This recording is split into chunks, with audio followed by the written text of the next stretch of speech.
Yesu ashimwe ni njyewe Minister Ukuri Nkunda abatanzi muzajya Facebook, Instagram muzamenya. So either way. So today nshaka kuvuga ikintu kiri very sensitive to me and kiri na sensitive probably ku bantu babiciyemo cyangwa babicamo. Ariko naho nshaka kujya kuri kote noneho iyabo babikorera nshaka kuri kote y'abakora ibyo bintu. Amen. And I pray really message easy tell uko nyumvamo hari kuvuga message abantu bakainterpret ko ndiko nta kibazo. At the end of the day nzi ko banyirayo baramenya barabyumva babikora babikoze abatekereza kubikora nabo babitekerezeho. Nshaka ko muri no buzima tubamo ibyo dukora bigira ingaruka. You understand? Na Bible iravuga ati nitwibeshye ibyo duhinga tuzabisoroma. Bivuga ngo whatever you sow you're going to reap. Icyo uzakora uzagisarura one way or another. Wakora ikiza uzasarura ikiza, wakora ikibi uzakorera ikibi, uzasarura ikibi. Nigeze kubwira umuntu imwe ngo uguri gushobora gutinda ariko kurasohoka. Burya hari igihe ushobora gusanga umuntu wakoze nabi ukabona arakomeje kukubaho nkaho nta kibazo ukagira ngo ntagazabisarura. Trust me, arabisarura. Nawe wakoze neza ukagira ngo nuwe udasarura ariko urabisarura somehow. Uko mbizi nuko ijambo ry'Imana ritabeshya kandi ubuzima maze kubamo maze kubona whatever we do ibyo dukora ibyiza ibibi urabisarura. Ikindi amaze kumenya ntabwo ubeshya Imana. Ushobora kubeshya abantu, ushobora kwifatira abantu ariko Imana ni wayibeshya. Ni wayibeshya uko biri kose ingaruka z'ibyo ukora igihe ubikorera nabo wabikoze bizakugaruka. Byaba bibi byaba byiza. So inira muri tuvuga ngo nitwibeshye ngo Imana turayibeshya. We don't lie to God. Ibyo dukora Imana iragira ikabibona kandi ikazabikwishyura tel que. Ikindi cya gatatu nabonye nuko the law is already settled. Itegeko ryamaze gushyirwaho mu ijuru n'isi icyo ukoze uragisarura. Bivuga ngo hari ibintu dukora kuko deja ari itegeko itself is the law. Ingaruka zikaza bitewe ni kuntu byamaze kuba settled. Byamaze kuba settled, right? Bivuga rero ngo nta umuntu uryarya isi, nta uryarya itegeko, nta n'uryarya Imana. Nukagira umunyabwenge bitangaje wumve yuko icyo wahinze atari cyo uzasarura. Ntibishoboka. Cyaba kibi cyaba cyiza. Icyo babaje none n'igihe ugisarura wowe abana bakagisarura cyangwa ikiza nuko ari gikuri kiza wowe ntukibona bukanira ko abana bawe bakagisarura. Cyangwa n'umubiri yatwe tubibona abantu bakoreye Imana neza, Imana abana bagasarura neza n'ababyeyi bakoreye nabi Imana abana bakasarura nabi kubera umuvumo winjiye mu muryango. So niweza kubeshya rero icyo ukora cyose cyaba kiza cyaba kibi kandi none cyane cyane uzi neza ko ari kibi ukakirenga ukagikora. Aho ujye umenya ko wamaze guhinga umuvumo cyangwa ikibi kizaza kuri wowe cyangwa n'abagukurikiraho. Amen. Ariko cyane cyane ko turi mu gihe Imana yavuze ngo abantu batazishyura ibibazo ibyaha by'ababyeyi rero nibuza ko at the end of the day ari wakishyura atari umwana wawe kuko ugikora ukizi uri mukuru kandi uzi ko ari kibi. Hari igitungura abantu ariko hari n'ikintu uvuga uti ukakigambira kandi uzi neza ko ari kugira nabi ukagikora. Okay? Bon, icyo kimaze kugishyira kuri gahunda y'ibyo tugiye kuvuga. Reka wana njye muri situation yanjye personally kugira ngo byumvikane probably nicely.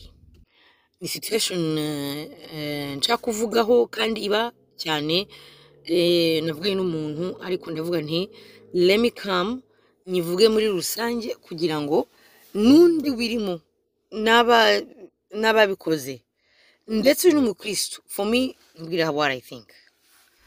Icyambere nzi nuko ko umukristo nagaruka ikigoryi. First of all hari ibintu batwigisha cyane tubwira ko umukristo ari gukandagirwa nta bwenge ugira umuntu ashaka gufata uko ashaka. No, abakristo tugira discipline, tugira boundaries mu Kinyarwanda sinzi ko nabivuga.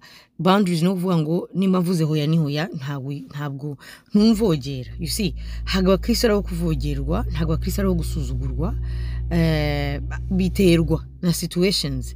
Harahure ko umuntu kuvuga uti nta bwenge agira se cyangwa ntabwo yarasobanukirwa se cyangwa ufite intego yo kumukizana mu gakiza ariko ari naho uvuga uti no it's no.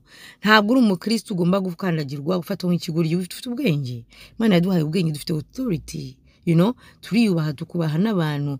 Ntabwo uri umukristo wapfa kuvuza ngo you do whatever you want. iyo ndebye kuntu Yesu yagendaga nta muntu wamuvugiraga alo n'igihe bamufashe Yesu yaravuze ati namwe umfashe kuko mu ijuru bakwemereye kumfata if mu ijuru batari kwemera ntibari kumufata nibwo rero hari ibintu twemera kubera ko tugomba kwemera ko Imana yatubwiye ngo tubyemere hari ibintu twanga kuko tubona ko iyo discipline iri ngombwa iyo boundaries iri ngombwa for your own sake kubw'ubuzima bwawe mu mutima wawe kugira ngo wirinde amen rero ko umukristo ukwemera amafuti yose ukwemera abantu bakanagira kugira ikigoryi nta discipline ugira nta boundaries muri kwinjira uko ashatse that's not being Christian hagari ubwo ubukristo rero hari abantu bafata iyo opportunity bakabona kuri umukristo agashaka gukandagira ngo none se kuri umwapotre umwikuki witwara gutyo that's none of your business nimba ndi umwapote ndi umukristo wampamagaye yaranze ni Yesu no kuvuga kwanje Imana nta unyishyura nta ungaburira biva kuko Imana iba yampamagaye iyamamagare izamenya uko inyitaho so ntabwo dukora Imana kujisho ntabwo dukora Imana kugira ngo tugushimishe ngo dushimishe abantu nimba uri umukristo ukora ibyo bintu ukora nabi ugomba gukora Imana kugira ngo ushimishe Imana apana gushimisha abantu kuko nimba ukora kujisho kuko ngo abantu baramvuga barajya gute that honestly numva ari umutwaro ngiye ntashobora kwikorera so for me mvuze ijambo ry'Imana ukumva wenda ndi kuyobya cyangwa se nturikunze ko jya gukurikira abo wumva ushaka gukurikira jya gukurikira abo wumva bavuga ibyo ushaka kumva at the end of the day ko nzabazwa ibyanjye nawe ukabazwa ibyawe so it's fine at the end of the day nta pressure nk'umukristo yo kwitwara uko utabyumva cyangwa iki Imana itakubwira cyangwa uko yourself kuko ugomba Imana izakoze icyo wakoze ikubaze icyo wasomye n'icyo wari kurikije amen bon inisije yihe tuvuge tuti umubyeyi ataye abana reka mvuga ni ababyeyi batabana nawe nshaka kujya kuri kote y'abantu bari victim nshaka kujya kuri kote y'abantu bari abagome okay abo bakora ibyo bintu please mushyire Satani ku ruhande right now ndi kuvuga n'abantu bafite iyo mitima bakensha abakristo muraza Satani amukoresheje niki no hari n'abantu bigira imitima mibi tout simplement Satani agukoresheje no umenye ko Satani yagukoresheje umenye uyu munsi ariko n'undi kuvuga n'umutima wawe Satani yakoresheje ukaba uri umubyeyi uri umugabo cyane cyane kanye kuri kote y'abagabo ko nibo babikora ukaba utaye abana utaye mudamu n'uruhinja cyangwa n'abana benshi amen ukabata umugore akabarira uraho ngaho waragiye ntabwo uri mu rugo ntumenye uko bariye ntumenye uko baraye bagiye kwa muganga ntumenye uko byagenze donc ibibazo byose niwe bijyaho wowe urahura ikirara wagiye mu muhanda wagiye gukurikiza izindi ndaya cyangwa abandi bakobwa cyangwa no mu bindi bintu hazi byari at the end of the day mbisi ndaya because at the end of the day that's what happened niko bimeze amen muragiye ugiye mu nshoreke urigiye gute ntumenye uko umwana yari ntumenye uko yariye umusize tuvuge nkanjye wanje agiye 52 ans umukuru yari afite 11 ans ngira ngo bari abato bari afite 7 uriya muto wanyuma afite 4 months amezi ane so urumva rero ni ibintu nshobora kubona navuze ni subject ngiye kuvuga ariko iri personal kuri nge nanjye ko nabiciyemo n'uwo mvugira rero somehow nabyumva at the end of the day nawe ubyumviremo bicamo cyangwa wabikoze wumve yuko it's not good ntago ari good hari ukuntu twingira injiji cyangwa tukigira nk'abantu tudasobanukiwe ibintu tuba twakoze twumva ingaruka zabyo twumve nawe twabikore icyo bibagira you understand ukaza wigize nk'aho uri umuntu wahatari kandi ntabwo uri hatari na gato you know and please nimuzare ibyo ngo mfite depression ngo mfite iyi ni story yabaye it's true kandi n'abandi bazijyamo njye mvuga ibintu uko biri ubyumve nka depression is fine nabyo biranashoboka kuko iyo muteje ibintu nk'ibyo ntabwo bizana amahoro mu bantu ariko ndashima Imana kuko iradukomeza ikaduha imbaraga kandi tukanabivuga dufite na confidence nyinshi cyane nta n'ubwoba hari n'abatabivuga ngo kuko ufite isoni so ureza abana umuntu aragiye arirutse agiye amahanga agiye mu ishyamba agiye hehe abaye ikirara cyo mu nzira afite responsibility njya mbwira abantu ushobora gutandukana n'umugore cyangwa n'umugabo ariko nta ruhushya ufite rwo kutita ku bana bawe nta mpamvu yo kubana n'umuntu mutacyumvikana cyangwa se hari ibintu byabaye kubera burya umugabo n'umugore baca muri byinshi so hari igihe umwe yishe covenant donc aba yishe ubusabane bwanyu tuvuge uri umusambanyi cyane umugabo w'umusambanyi umugore akajya akakurambirwa cyangwa umugore nawe n'ibyo ukora you know what I'm saying hari ibintu byinshi bishobora gutuma families zitandukana right so bishatse kuvuga rero ngo umugabo n'umugore byananiranye birashoboka ko bishobora kunanirana kabisa bukagerageza ariko bikanga you know ibyo nabyo Imana izabibaza icyatumye binanirana ufite mu ruhare umenye ko Imana izabikubaza nyine nibyo ni izo n'indi stories nashaka kuzana na ariko nta kintu gishobora gutuma umubyeyi umwe muri mwe atita ku bana be. Nta gishobora gutuma umubyeyi umwe atita ku bana be. Ni ngombwa ko umubyeyi yita ku bana yabyaye. Wakwangwa nyina, wakwanga se, umugabo cyangwa umugore, mwese mufite uburenganzira bwo kumenya ubuzima bw'abo bana, ububereho yabo, uko barwaye, argent de poche, imibereho, mukabarira 50-50. Nta burenganzira waba uri umugabo waba uri umugore ufite wo guhaguruka avuga uti responsabilité zose nzihaye umugore kuko namwanze nshaka kumuhima, ni whatever reason you have, kuko umwana ntiyizanye, mwaramubyaranye, and you understand, ntabwo ari Maria ngo wamonekewe ngo whatever, no, mwabikoze, wemera twita nawe uratwita, murabyara. Rero sinumva kuntu umunsi umwe ushobora kuba ngo urahagurutse kuko ngo wenda warakariye umugore cyangwa warakariye umugabo, mugiye kumwima abana, atabahohotera, nta kibabakorera, just because wikunze, washatse kwiyumvamo kugomba guhima undi ukamusigira abana. None wamara no kumusigira abana, noneho rero nunatange indezo zo kurera abo bana buri kwezi, umenye gahunda zabo, ukabaho n'umuntu utarigeze ubyara, ukumva uri muzima mu mutwe nk'umugabo cyangwa umugore kwe. Tujye tuvugisha ukuri, ukumva uri muzima. Ushaka kuvuga ni wenda ushaka kuba cyane cyane abagore, wenda igihe abagabo bava mu ngo ugasanga ntago afite izo situation izo kurera abo bana, ntagakora, ntajya gute, ugasanga wenda umugabo n'urera abana. Abo bagabo ndaba Imana ibaha umugisha cyane, mwege muvuga muti tugiye kwicara turere abana tubite, kuko akenshi baba mu bagabo nibo batabana, ugasanga donc baragiye bataye abana.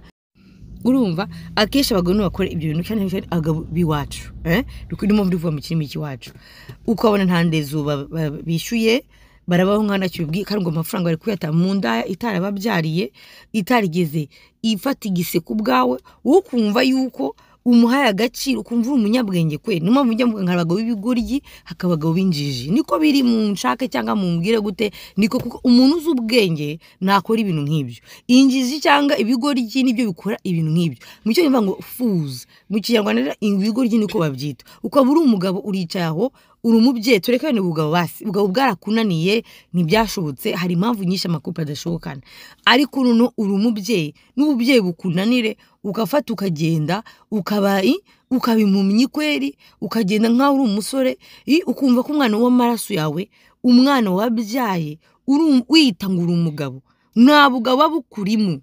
Umugabo ni umuntu ufata ibitekerezo bizima, umugabo ni umuntu ushyira ibintu kuri discipline, umugabo ni umenya gufata ibye akabirinda, akabirwanirira. Urumva? None umwana wibyariye ni innocent, abana bari innocent, nta kintu waza ngo ubahore. Uramuhora iki? Uramuhora nyina se? Uramuhora iki? Hakaba n'abandi rero bagabo banga gufasha abagore bababyariye, ariko urumva umuntu warakubyariye, umva Imana yamutesha agaciro ngo nuko wakamutesheje. Urumva? Ubwo umwana itazakubaza uwo mwana, none ngo kubera ko iwabo badakunda umugore, nawe akumva yanze umugore, none yanze n'abana b'umugore, doko kuko iwabo batifuza kugira icyo babona kuri uwo mudamu, n'ikimuturukaho cyose bakacyanga, bakagira ko igituruka kuri uwo mugore ari umwana wabo wakizanye. Ubwo n'ubundi bujiji, n'ubundi bugome, ubundi butindi. Abantu bagira ubugome n'ubutindi mu mitima yabo, sinjya mbumva mwunguka iki kweri. Kandi ikibazo none bashaka n'ubabwira ko ari abatindi ari n'abagome. Niko biri. Ariko ibyo muzasarura byanyu Imana iba yarabiteguye. Bon, uraje uramureze, abana urabareze, urabakubisa hariya, barakugoye, urigoye, bamwe nkatwe deje dufite nk'abana barwaye, nkanye maze imyaka 8 ntakora, kwera afite umwana urwaye autisme, ibigeragezo bibaho, narabyakiriye, kandi n'ukuri n'umwana wambereye umugishana n'ubu, n'umwana dukunze cyane, aho ndo ko ntaho bihuriye. Ariko uvuga uti none uragiye, uzi ufite umwana urwaye, uzi ufite abana, uragiye ugiye kubikirara mu mihanda, utaye abana, nta bureba, nta witaho, umukuru wawe aragraduate ntuhari, warangiza ukaza, none aho batoya bagiye kugraduwa, nabwo uraje uri present uti I am coming, jewe nje muri graduation yawe. None gisekeje n'imiryango bashikibe bande bose bati ndaje nanjye ngiye muri graduation, uraza nkande. muraza nkande mutaye umugore, mutaye nyina w'abana, mutaye abana, mushatse kubandarika kumvisha ko aribo bananiranye. Akenshi abagabo nk'abo bavuga ngo abagore barananiranye, ariko nkunda Imana ikaza, umuntu wananiranye se afata abana akabarera wenyine akabakuza, none Imana ikagwa n'umwana urwaye ukamurera akaba arakuze. Ubwo reka mbishyire muri situation yanjye, noneho wenda situation y'uriya mudamu tuyihorere, reka mbese kanihe example kugira ngo byumvikane neza, sibyo? Noneho ukabona tuvuge ibyo byose ndabikoze, Imana impaye amahirwe bigenze neza, nta kwiyandarika ntaki, kuko Uwiteka abaho, Imana ibaho. Ntimugatinya abantu ngo umuntu aza agutesha igihe, agukoze isoni, akumvishe ko ntacyo umaze. Imana yakuremye ifite icyo yakuremeye. Umuntu utabona agaciro kawe ujye umwihorera wikomereze, ariko wowe ukore responsibility. Nimba iby'umugabo byakunaniye uri umugore, rera abantu barere neza, Imana izagushumbusha igihe kigeze. Abagabo b'ibirara, b'ibicucu, binjiji mu mutwe, b'ibigori njye niko mbyita, kuko umugabo muzima ntakora ibintu nk'ibyo. Urumva ntakora ibintu nk'ibyo, afata urugo rwamunanira akarera abana basi, kuko ibyo amakouple nyamvuga umugabo n'umugore bafite ibyo baca, kuko hari n'abagore badashoboka, nabyo reka tuvugisha ukuri, ariko ntibikubuza kurera abana. Abagore rero abo ndi kwita injiji, ndi kwita ibigoryi, ndi kwita nta bwenge n'umwe, ntabwo bakwiye kwitwa abagabo. Nabo babyeyi batabana bata responsibility zabo. Aho urunyumve nushaka wandike ngo ntukavuge ntukana, niko kuri, nta bwenge mufite, ntabwo. None reka mbwira mutagira n'ubwenge rero, mwarangiza wabona abana bamaze gukura, ukaza uti nje muri graduation yabo. Uje kumara iki? Imyaka yose kuva mu myaka umwana afite imyaka 7 azamutse kugira aho agira 18 ans, uje muri graduation nkande ngo isura bigaragare se ko wakomplishije, ufite icyo wageze. Ege nta n'isoni cyo ngago, nta bwenge bagira, nta n'isoni zo gutekereza vuga ati mfite n'isoni basi sinabareze, ubu ndajya kwa accomplish iki. None bene wabo bakavuga ati nabo bazaza, ni nkamwe muraza kumara iki? Igihe bari bahari, igihe mwene wanyu aturugo agatabana, ibyo uko tubyihurira, uretse ko naho mpera ko naho byose bihera. Agata noneho abana ntabamenye, mukamwakira mukamwitaho. Nyuma y'imyaka hafi 18 niho aje muri graduation yabo. Yakoze iki? Yakoze iki? Byonyine n'abantu bwabo bakavuga ati se aje kumara iki muri graduation yacu ku gihe cyose atarahari. Erega ntabwo turera abana b'ibidebe, ntabwo turera abana b'ibidebe, turera abana bazi ubwenge babona. None iyo atari n'umwana ari mutoya nkanjye, bari bato cyane, mva twarakuranye, twarakuranye, babona ibibazo turabigendanamo. No tuye n'umwana urwaye witwa Joshua, ari ufite autisme, donc bivuga ko babaye ngomba ko biyimplika. Ariko muri kurya ubuzima ntazi ubwari bwo, ko sinumva kandi n'ubuzima, nta buzima ushaka kurya. Ngewe numva uri umubyeyi warataye abana utabitaho. Nuko navuze ntushobora kutita ku mugore mushwane, I don't care. Nge ntago nyamforsa couple ku bana, sinabana nawe nye nakwiyumvamo nanyitasha, impossible. Kereka ijuru rije nyine rikambwira ibindi, ariko nta gahato ko kugenda ngumure kuhumeka kubera umuntu. Ariko abana ni innocent, ubazize iki? None umuryango wanyu kwera ubutindi n'ubugome bwabo, kuko tumwangarika twange n'ikimuturuka, kubera ko ikinturukaho kiri ari umuhungu wabo. Nyuma yabona abana bakuze bameze neza, wararushye wagize gute, mwararuhanye, mushimye Imana ko tutafite abana batari idebe, tutabigisha iriya mico y'iwacu ngo ntibamenye ibirimo. Abana banjye bazi byose. Mfite umwana w'umukuru wa 20 ans ufite ubwenge bwinshi, kubera nyine ibyo twaciyemo n'abato. Bakavuga ati ntabwo aza muri graduation yacu kuko ntiyari ahari. Icyambere, graduation y'umuhungu wa mbere ntiyayizamo, ari mu biki ngo ari muri za business ntazi zarizo, kandi ubwo ntaza arimo. Yanagaruka ukabona ntazazanye, ukabotse ko uvuga ngo uri muri business imyaka 8 yose umaze hanze, nta mwana uriza, nta ruhinjuriza, ugaruye iki?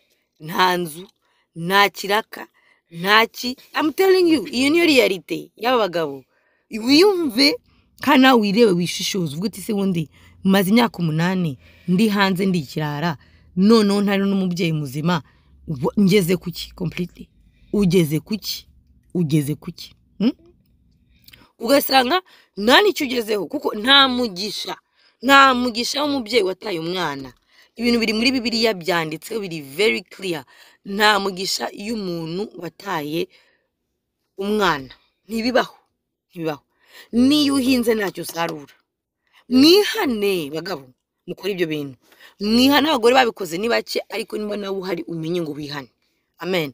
Umwana ni responsibility yawe, nta ubyara ngo ate umwana hanze. Uko biri kose nushake wange nyina urunukasha umwiyumvemo humura nyanga, ariko kunda abana bawe.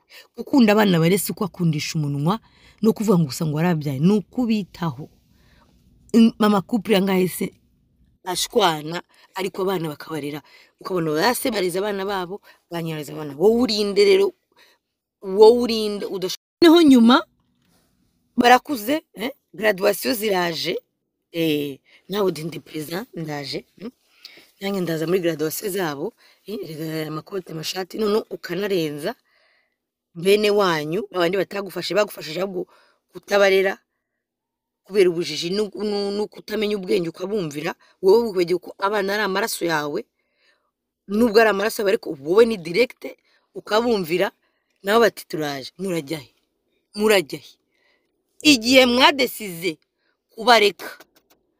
kubareka mwari muzi ko bigenda bite ko tuzasara kudoko ubwenge bwacu doko imigambi mwamugambiriye Imana irazi kayica irayica kuko nta muntu udeside ubuzima bw'unditire kubiteka.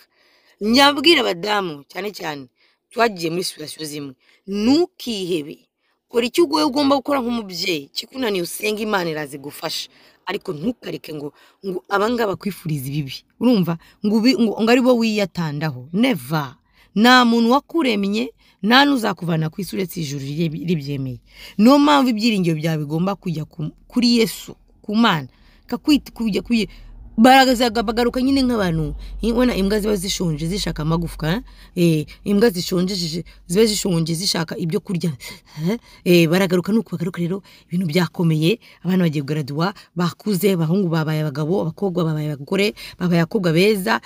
Warugwaye tuzime nawe marakira ameze neza, ari kuza Yesu twarasenze, wari mu kibirara bari kuvuga amagambo, bategereje yuko ugwa, bategereje yuko bikunanira, ntacyo umaze, nta guteka, nta guri muzima naki, batunzwe n'iki nawe yatuzwe nawe. Uwiteka aratunga none birabaye mwese muraje rero muri kwipresenta nkaho mwahabaye. Murajyahe mugumiyo muri mwabataye mubabona mutabagore banyu mubabona nono mubata muri mutabana banyu. Reka mbyite gutabana kuye mutabigeranya nkaho ari akaboro kuko umugabo yagutaye. Wapi hari umugisha. Reka nkubwire, njyambwira abantu benshi twanga divorce ndabyumva, ariko hari divorce z'umugisha zibaho, aho kubana n'umuntu utaguha agaciro cyangwa ukaba nkaho uri kubana na Satani. Yewe Imana yagira gutya ikabatandukanya, aho kuyangaje umve ngo mwicanye, umve ngo upfuye n'agahinda. Uza abagore bapfana agahinda baba mu ngo zabo, ariko uyu munsi wamubaza ukabona nta byishimagira. Bimaze iki? Kandi jambo ry'umwe ritubwira ngo urugo ni ijuru rito mu rugo. I am sorry, njyewe I am blessed. Ntabwo divorce yambereye ikibi. Ikintu cyambereye ikibi ni umubyeyi uta abana, kandi nawe yarabizi yuko aho ariho ashobora kumfatira, kuko njye I don't ntabwo nshobora gufursa umugabo kubana nanjye. Uri kirara urafata inzira y'ikirara, niko biri. Wita kunesha umutwe nange nawe umutesha umutwe. Nkunda amahoro yanjye nawe ugira yawe, ariko sindi imbata y'umugabo. Sinzani nabyigisha abana banjye kuba imbata y'umuntu, bimbata ya Yesu. Haleluya. Nimba urugo rufite uko tugomba kubaka, rufite uko tugomba kugendana, bitemeye ugashaka kubikirara ugashaka kwitwara nabi go ahead mu gihe Imana itarami iyo patience I don't have it kandi ntawe musaba imbabazi nta nubwo numva mbigowemo ubyemere cyangwa ubyange again navuze ko ntagendera ku mategeko y'abantu ngendera ku itegeko ry'Imana ikimbwiye nicyo nkora by the way rero aho tubyumvikanye sindi kuvuga ngo umugabo wataye umugore ngo byarababaje nabyo nakababaro kandi ariko sibyo nshaka kuvuga uyu munsi I am good ndi kuvuga ababyeyi gito abagabo badafite ubwenge binjiji bata abana babo bibigoryi nyene ko mbita fools mbayibone ko babyita muta umwana wibyariye akarinda kurana ibikomere akarinda akurana agahinda uriho nguri mugabo nawe ukambara cravate umugabo noneho bikabarenga mwabona abana bakuze mugashaka kuza mu buzima bwabo nkaho byose mwabikoze mwuzanye ubwirasi ndusha no kwica bwite nje gusaba imbabazi nje guca bugufi urokuraje donc uje gushyira amategeko nkaho habaye no icyubahiro cyawe cyaragiye nta nubwo umwana kubaha ngo akagombye kukubaha byonyine katuvuge gutyo wapi kuko icyubahiro cyawe nyine waragitaye igihe akagombye kukubaha nk'umubyeyi muri iyo myaka yose gusa umwana ufite 20 ubugarutse kumara iki umwana ufite 18 ubugarutse kumara iki uretse ko bibi birarutana wagaruka basi ukanaca bugufuka musembaze ariko ntuze wambaye karavate noneho n'umuryango wawe gufashije gukora ayo mafuti nguje muri graduation murajyahe iyo graduation irabareba uragraduation wowe nicyo uje kugraduate hari amafaranga watanze ngo abana bige igihe se yabataye se nyina grammaire igeze hamagara abana ati ngufashe iki ko umuhungu wanjye yananiranye cyangwa se nimushobokanye ariko mbwira relation nzajya ngufasha ndere bano bana bashiki bawe se bo bahamagare bavuge cyangwa bagende bavuga amagambo ngenda numva hirya no hino ariko ndabakujije Yesu yampaye imbaraga turakurana abantu ubwabo bwawe navuze kanye mi situation yanjye uko n'umuntu wambwiye mpita nibuka ibyanjye at the end of the day bashiki bi naruhushye mufite bwo kuza muri graduation y'abana nitubazi mwiyemeje kwitandukanya nabo bakiri abana niko rero mu gihe rero mbiseho ngenyine Imana ikamfasha mama wanjye kamfasha umuryango wanjye ukamfasha mwege mukaba muri aho mutegereje muri marinete ngumutegereje kureba ko ngo arine ngo apfa cyangwa agira gute mwarabibuse noneho bagraduate aho bagize 18 ans uwa mbere aragraduate ntiyaza yegize maremare yumva ko ubuzima buhagaze ubwa kabiri agiye kuradua yabyutse ubwo nanga ashaka kwipresenta ubwo nabi wabo ngo nabo barashaka kuza kumwarasaze mufite ikibazo gikomeye we don't need you numuzaze muri graduation na gato ubwo rero kare bamwe bashobora ati kuri umwa apotre umwa pastor wakagombye kubabarira please nge nyambwira abantu rero iyampamagaye si mwebwe iyanshyizeho amavuta si mwebwe muzajya kuvugana ni Uwiteka mu gihe aho ngeze naho nyine nabwe ko nyengira boundaries ngomba no kwirinda umutima wanjye you understand indyarya abanzi inzoka wapi ntabwo tugendana you understand ntabwo tugendana igihe Imana itarama ubwo buntu rero bwo kwakira izo nzoka ngo zize zibane natwe ntibishoboka impossible you understand inzoka ni iki ni indyarya abantu babeshya never nabo rero nkuko banyihakanye bakanyitaza bandeke barebere success z'Imana uko zikora bazirebere kure nkuko bashakaga kurebera kure ibibazo haleluya barebera ibibazo kure barebera agahinda kure bareba nkubitwa kure ni na success ni muze muzirebere kure muzirebe murebe uko Imana itaka umuntu Imana igira neza haleluya nimuze kwivanga mu bintu mutigeze muhinga muri gusoroma ibyo mwahinze urwangano muhinga kuntuka muhinga kuntererana turakuze musorome rero mwicare namwe murebere kure murebe ibyiza Uwiteka akora ibereke ko ntawe ugize undi kandi ibyo wahinze n'ibyo usoroma muzicare murebe nk'abandi bo hanze ko mwabaye bo hanze muzicare mwobserve ibyiza success iva mu bantu bihaye Imana, mu bantu bahohotewe, reka mvuge gutyo, n'abagome, n'abantu bafite imitima mibi, kuko bijya batindi niba nareka ubona baraguhotera ukanabareka, bo bahora baza binjira mu bintu byawe kuko nta mahoro bagira muri bo.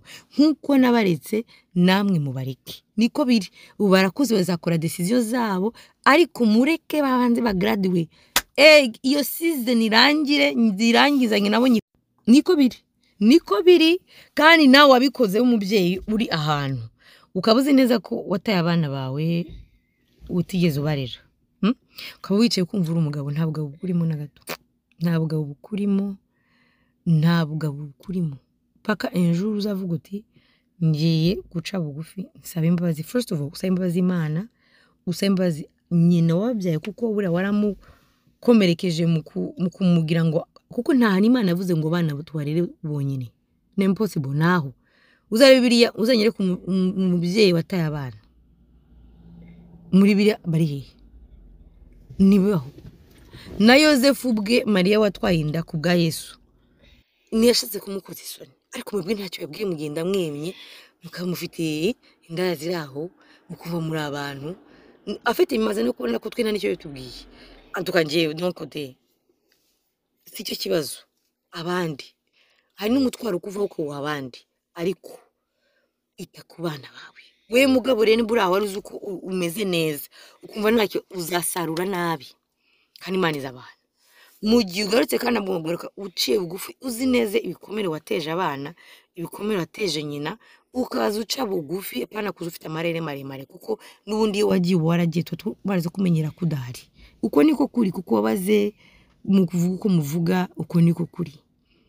Kandi mu gihe rero bize kwa udahari, no kuza kwawe nta gitangaza cyo kirimo, ahubwo ubuje twibaza siti mufate gute, bigende bite, umva. Ndetse n'abana mfite abantu bakuze cyane ku buryo maze no kumenya uko babitekerezaho, bavuga ati no, ntabwo dushaka ko aza muri graduation yacu, aba batoya, kuko ataje kuri graduation y'umukuru, bagomba guproteja umukuru wabo. Agahinda mukuru wabo yagize, ntabwo ashaka kuza ngo wobuze n'amarere mare uvuga turaje ngo ngiye muri graduation y'abana batoya, kuko bikujemo ukumva ko ushaka kugenda ukagaruka ushaka. Iyi ni imitima y'abantu hano, iyi ni imitima y'abana mamukina nayo. Ejo nakwanga, ejo nagutuka ngo arakubahushye, atakubahuse ni ikihe kintu wamweretse gishaka gutuma kubaha? Erega abana turera ntabwo ari babana biwacu ba kera batajya bavuga, n'abana bafunguye mu mutwe. First of all, ukuntu mfunguye mu mutwe ntabwo akumva ko nabyara abana bideve impossible. Ngiye ngo ijambo ngakuha uburenganzira bwawe.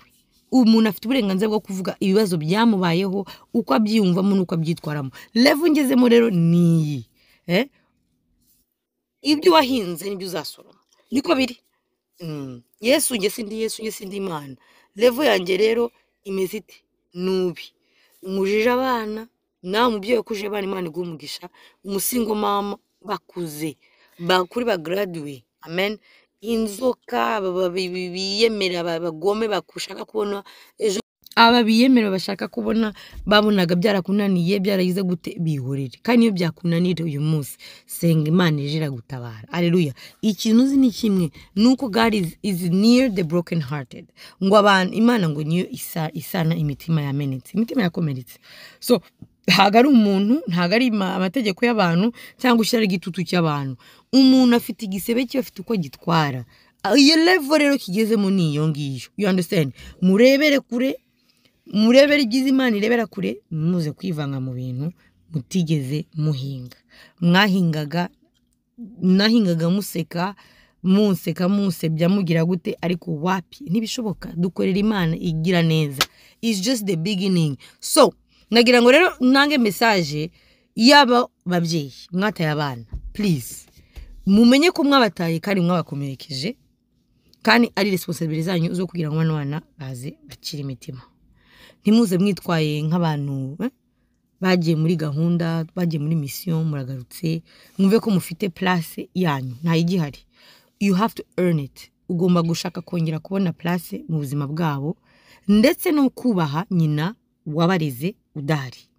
Ntugomba kuza mu mutesha agaciro, kuko ndetse n'abana ntibani bikwemerera, kuko nibo bana n'umwana no wabareze bose bafite ijambo rya nyuma kuri ku bana kuruta wowe kuko icyubahiro cyawe waragitaye place yawe warayitaye ukamenya nabyo ko na nyina wabareze akwiye kubahwa kuko aho utabaye yarahabaye ngiye maze nk'imyaka 8 hafi 9 sumva ni myinshi cyane hari n'abandi bamaze imyaka 15 imyaka at the end of the day message niyo famiye yanyu famiye y'umugabo wataye abana nimukivange mu you are invalid urumva mwumve yuko igihe umuhungu wanyu mwamemwereye ngo ate abana place yanyu nayo mwayitaye namwe you have to earn it mugomba kushaka uko muyinjiramo mwubashye nyina w'abana mwubashye ushobora gutesha agaciro umugore wawe ariko ntiwamutesha agaciro ku bubyeyi bwiwe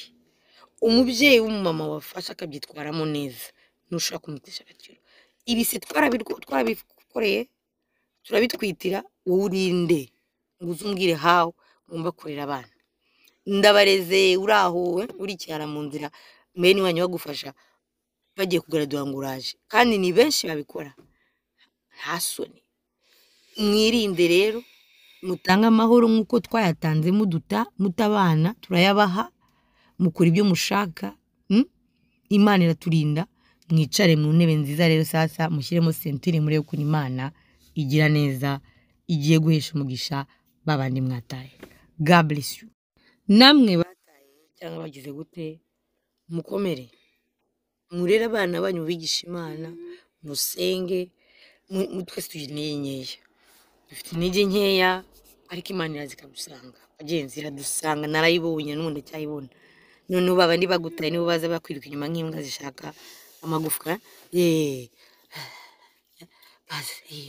bashyushye mu bintu batabayemo batagize gutya iyo mvuze imwe nyine unakuna imbwa yuhaye igufwa iza ngo niko bamera niko zagenda niko Imana ibikora ikakuzamura ikakukorera byiza bikabarenga bagashaka no kwiha amapeti ntayo mufite let me tell you kandi nta rwangano mbivuganye I'm telling you ahubwo ni nabyita iki agara say the way it is ngomba kuvuga uko bimeze ha buryarya nta mpamvu yo kubeshya ubwo nyine yigiye bizahinduke nzavuga ko byahindutse ariko ubu nuko bimeze yes kandi pastor niko bimeze na aba pastor turabantu bazababeshya maybe mumenyera aba pastor bazakwabwira ibyo mushaka kumva I don't nabwe ko wamamagaye n'umwe mwamwisho bati yarayobye yarakomeretse of course narakomeretse nyine second ariko ntibivuga yuko tudakira kandi tutagira boundaries my boundaries ni ibingi don't touch my kids abana nabanje narabirereye ndabakujije ntuze kwivanga nimba ushaka garuka neza uciye bugufi kandi urokonesa inabi wakoze na bene wanyu nimuze ngumuhamagare ku telefone wafite mananga kuvuga byinshi bakambwira byinshi muzi ko batambwira se narabareze ndi nyina murabyumva no murabatererana Yesu arabakira ndabakira ndakujije none mugiye kwipanga mwambara amakostume ngo please back off mwicare mfate sentire murebere byiza Imana ikora hirya hariya haleluya God bless you shalom shalom ndabakunda ari ukuri nkunda abagira nabi mubye mutekereza mbere kugira nabwo iki ngiye gukora ejo nejo bundi ni ikihe ngaruka nzagira nicyo kibi dukora nabi tukumva ko nta ngaruka yabyo no zirahari izo nizo zanyu umunsi rero tukagira neza ingaruka zikaza narabareze ndihanangira gute ingaruka ndi kuzona nza abantu bari gukura diplome mwarangije abajimange gukora diplome nk'umudamu nawe niko namubwiye gukora diplome ziwe atuze arangiza ibirori by'abana be mu muhamahoro nimwari muhari mukumi yo muri nitubakeneye thank you God bless you shalom shalom yes kandi sukuvuga urabizi ko ngiye nkunda kwa advocating cyane ko abana bakwiye kubona ababyeyi babo n'abadamu bakunda kumumagara bangisha inama kuri icyo kintu nta mudamu numwe ndabwira ngo abase ntibababone kereko hari mu bintu bya violence nzi ko bana ababyeyi babize abana ibyo byo ntabwo mbyemera ariko umwana wese afite uburenganzira bwo kubona se no kubona nyina nk'uko umubyeyi ari itegeko si n'uburenganzira umubyeyi ni itegeko ry'uko yita ku mwana we aho ari hose uko waba warashwanye na nyina mutacyumvikana ariko responsibility z'uko umwana ari uwawe ni wowe Imana izabikubaza ntuzavuga ngo sinshaka kurera umwana kuko nanga nyina kuko nanga se. Ibyo se bihuriye he? Umwana ari innocent, so mu gihe uzi ko wakoze ayo mafuti rero ugaba ushaka kujya mu buzima bw'abana bawe, unyandikire mbwira uko wabigenza. Ntabwo ugenda n'umutwe munini wiyemeye cyane udismissinga emotions z'abana, mbese ugashaka kwerekana ko abana ntacyo babaye. Are you serious? Barakomeretse, abana barakomereka. Hari ababyeyi bagaruka, abagabo cyane cyane akagaruka mu buzima bw'umwana w'umuhungu we nk'umwaka myaka afite 20, ukumva yuko ugarutse kandi nta kibazo cyabaye. You gotta ask me, ugomba kumbaza umubyeyi ngiye wabareze, cyangwa akaza agashaka kwerekana ko we ntacyo wakoze, akagushira ku ruhande. Ntibishoboka. Nzi byinshi, Imana yangishije byinshi, nabonye mu byinshi. Ushaka ko mugira inama kuri icyo kintu, ni gute wagarura ubuzima bw'umwana wawe mukongera mugasabana wataye? Wabigenza ute? Uri umugabo wabigenza cyane cyane mu buzima bw'umwana w'umuhungu, umugabo ku muhungu, kukumva nk'umuhungu wanjye ntabwo ari umuhungu, n'umugabo. Se yagarutse umwagabo umuhungu wanjye afite 20 n'umugabo, none ko yana experience y'ubuzima. Umuhungu wanjye ntabwo wagira ngo afite 20, wagira ngo afite 25, kubera ubuzima yabayemo n'iki, yarakuze vuba. You know, ni umugabo wita ku rugo, ni umugabo wita kuri famille, ni umugabo wita kuri barumuna be, ni umugabo ukora, yamenya barumuna be icyo bakeneye akabagurira akantu. You know, ni umugabo uhaha. Ntabwo wapfa kumutara hafi myaka 12 uragarutse wumve yuko ugomba gufata nk'umusore. Bigeze kwifa rimwe ashaka kumubwira ikintu, ndambwa atari ko wumva ko nkiri wa mwana mutoye, kuko niko biri. Ibi bintu ntabwo ari blague, ntabwo ari blague, ahubwo nzabigishamo suje. Abemera bemere, abashaka gukira mukire, abiyemera mukomeze mwibe, nakomeza kubibera mukomeze kubibirara. Ariko si ibintu mugomba gutwara nk'ibintu byoroshye. Ni ibintu biba birimo imitima y'abantu, imitima mwakomerekeje, imitima mwataye, mukagaruka mwumva ko mufite dore kugenda mukagaruka ko mushaka. Oya, no, nanjye nk'umubyeyi ngomba guproteja imitima y'abana banje, nanjye nka proteje, kuko umuntu nk'uwo nguwo utari wo kwizerwa ushobora kuvuga ati ndabataye ngo nirebe nikunde, aba ari umugome no kwikunda. None mu gihe wigaruye rero nka mwana w'ikirara, sibyo? Garuka nk'umwana w'ikirara. Umwana w'ikirara muri biriya ntabwo yagarutse yiyemera, ntabwo yagarutse yumva ko ifitemo place. Muzumva ijambo yakoresheje, yaciye bugufi cyane, ciye bugufi. Nari cyemeza ko n'Imana ikamwakira, akujije wiyemeye wigize hatari, gusa ukumva ugiye he, ukumva se ko abantu wasize ari ibiti, ukumva se ko nta sentiment bafite. No, abo bana bo bataye kumva ko nta umubyeyi se wabarereze wenyine. None we ujya umutekereza suko ngushaka nk'umugabo cyangwa gushaka nk'umugore, no, agushaka nk'umubyeyi. Ibyo bintu tumenye kubitandukanya, ko Nyarwanda dufite kuntu nk'umuntu avuze gutya kuva ngo we ubu ngubu yashatse umugabo ntawe nshaka. I'm sorry, si ibyo ndi kuvuga hano. You know, ndi kuvuga ububyeyi bwe nibwo nifuza ku bana be, kandi nabwo nukugira ngo abana nyine badakomereka. Ariko nugarutse bakuze, what do you do? Ushaze gukora iki? None ukaza n'umutwe munini ukexija kujya mu mafete utabayemo, utigeze amajoro utaraye, igihe batashaka kujya kwiga, hari ibibazo by'amukuru kwa muganga n'iki. Wewe none ukongera n'ubujiji, umuryango ukashaka kujya kubijyamo nkande. So at the end of the day, imessage yumvikane, ubirimo wabikoze yumve ko wahemutse, ugomba guca bugufi ugasaba Imana imbabazi d'abord, ugasaba na ba nyirabyo byo wakoze imbabazi, kandi ugatuza ukarindira abo wakomereke bakakwakira bakongera bakakwizera.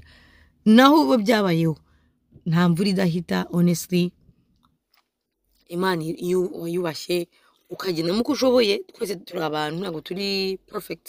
Iyo turi mu bintu byatugwiriye bigeragezo bikomeye, Imana iraturinda my friends, iraturinda. Kandi ndashimana kubona abantu banjye bakuze. Uwa mbere yaragraduwe ejo bundi, Imana agraduwe se ntiyaza, ifamiye yawe ntiyamuhamagara, they didn't care. Ariko biratubabaza of course, ariko ndavuga nta kibazo, turabicamo ngo twabiciyemo kandi yaranezerewe. Imana imuhana akazi nyuma keza. Barumuna be bagiye kugraduwa nabo n'umwaka, none uri muri president ngo ujya he, famiye ikamuhamagara ngo tuza ujya he ariko murasetsa. So nawe Imana irabarangije, turashima Uwiteka kubwo. Rero ndashimana ko ibyo Imana yakoze yabikoze.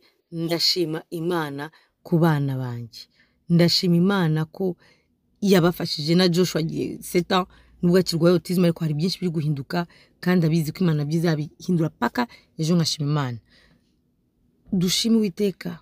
Imana ibaho, Imana ibaho. Wiza kwivanga rero muri gahunda z'Imana kandi ukaza n'umutwe muremure, shabugufu vuti narahemutse, kandi ibyo tukubwiye bigendere nk'uko nawe ibyo waduhaye twabigendeye waradutaye turabyumva utabana ntabwo kuvuga ngo waratakubwiye ngo tumva ko I need you honestly no wataye abana kuko nanone ndefesayizinga bishoboka ko bitashoboka again umugabo n'umugore ariko nibivuga ko utita ku bana utita no ku first of all ngisi cyo no kubana n'umugabo utita ku bana be mama bari singo ahangaha mujye kubana n'abagabo batita ku bana babo nibaza ibyo mutekereza honestly right so kereka wenda nyina w'abana yanze ko se abona abana ariko ni ibintu nkurikirana ngiye cyane nka making sure yuko atari ibintu bivuye ku mugabo uri kuva ku mugore amen kandi mugapfe kwemera abagabo baza kubabwira ngo nyinanze ko mbara ujye wanze ubuyenye karukuri n'impamvu yanze hari ibintu byinshi cyane hari abagabo bitwara nabi akazi yashakiye akayindi yashakiye agatanga amafaranga ya rasi yashakiye yashakiye no hago turi bikoresho abana nyina bikoresho nimba utashaka umuntu mu bizima genda ubikirara niko biri amen so God bless you navuze menshi ariko nzi ko message yatambutse ibitekerezo by'abantu bijyanyu ubwo byari ibyanjye kandi abari concerned nize ko bumvishe message nayo nabari babicangamo mwabyumvishe abashaka kumva inama kuri sije imwe n'imwe go ahead unyandikire abakomeretse mbabarire sibyo sibyo naringamije abababaye mwihangane ubuzima niko bigenda God bless you shalom imana nziza